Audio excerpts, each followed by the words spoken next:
ചുരൽമല മുണ്ടക്കൈ ദുരന്ത ബാധിതർക്കായി people's foundation നിർമ്മിക്കുന്ന project കോംപ്ലക്സിന്റെ ശിലാസ്ഥാപനം ജമാഅത്തെ ഇസ്ലാമി അമീർ പി മുജീബ് റഹ്മാൻ നിർവഹിച്ചു. ദുരന്ത ബാധിതരുടെ പുനരധിവാസത്തിനായി 20 കോടി രൂപ ചെലവിൽ പ്രഖ്യാപിച്ച എറൈസ് മേപ്പാടി പദ്ധതിയിൽ ഉൾപ്പെടുത്തിയാണ് പ്രോജക്ട് കോംപ്ലക്സ് നിർമ്മിക്കുന്നത്. മേപ്പാടിയിലെ തൃക്കൈപ്പറ്റ മുക്കംകുന്നിലാണ് വിപുലമായ സൗകര്യങ്ങളോടെ പ്രോജക്ട് കോംപ്ലക്സ് നിർമ്മിക്കുന്നത്. പീപ്പിൾസ് ഫൗണ്ടേഷൻ വില കൊടുത്തു വാങ്ങിയ 4 ഏക്കർ ഭൂമിയിലാണ് എറൈസ് മേപ്പാടി പുനരധിവാസ പദ്ധതിയുടെ ഭാഗമായ പ്രോജക്ട് കോംപ്ലക്സിന്റെ നിർമ്മാണം. ദൈവപ്രീതി മാത്രമാണ് പീപ്പിൾസ് ഫൗണ്ടേഷന്റെ പ്രചോദനമെന്ന് ജമാഅത്തെ ഇസ്ലാമി അമീർ പി മുജീബ് റഹ്മാൻ പറഞ്ഞു. അവരെ സാധാരണ ജീവിതത്തിലേക്ക് തിരിച്ചു കൊണ്ടുവരിക എന്ന ഉത്തരവാദിത്വം നമുക്കുണ്ട്.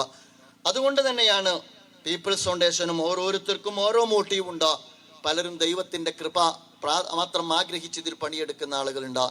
സാമൂഹ്യ സേവനം ജീവിതത്തിൽ അവരുടെ സംസ്കാരമായി സ്വീകരിച്ച ആളുകളുടെ കോൺട്രിബ്യൂഷൻ ഉണ്ട്. കേന്ദ്രം കേരളീയരോട് രാഷ്ട്രീയ വിരോധം തീർക്കരുതെന്നും അദ്ദേഹം കൂട്ടിച്ചേർത്തു. ഇന്ത്യ മുണ്ടക്കൈക്കാരുടേതു കൂടിയാണ്. ഇന്ത്യ ചൂരൽമലയിൽ താമസിക്കുന്നവരുടേതു കൂടിയാണ്. ഇന്ത്യ വയനാട്ടുകാരുടേതു കൂടിയാണ്. ഇന്ത്യ കേരളീയരുടേതു കൂടിയാണ് എന്ന് പ്രധാനമന്ത്രിയോട് പറയേണ്ടുന്ന സ്വഭാവത്തിലാണ് അവസാനത്തെ ബഡ്ജറ്റ് വരെ നമ്മുടെ പ്രധാനമന്ത്രി അവതരിപ്പിച്ചത് എന്ന് പറയാതിരിക്കാൻ നിർവാഹമില്ല. വിപുലമായ പദ്ധതികളാണ് പ്രദേശത്ത് ആസൂത്രണം ചെയ്യുന്നതെന്ന് people's foundation vice chairman M Abdul Majeed പറഞ്ഞു. 30 വീടുകൾ ഉദ്ദേശിക്കുന്നുണ്ട്. 1000 ചതുരശ്ര അടി വീതമുള്ള 30 വീടുകൾ. ഒരു കമ്മ്യൂണിറ്റി സെൻറ്റർ അതിൻ്റെ ഭാഗമായിട്ട് വരുന്നുണ്ട്.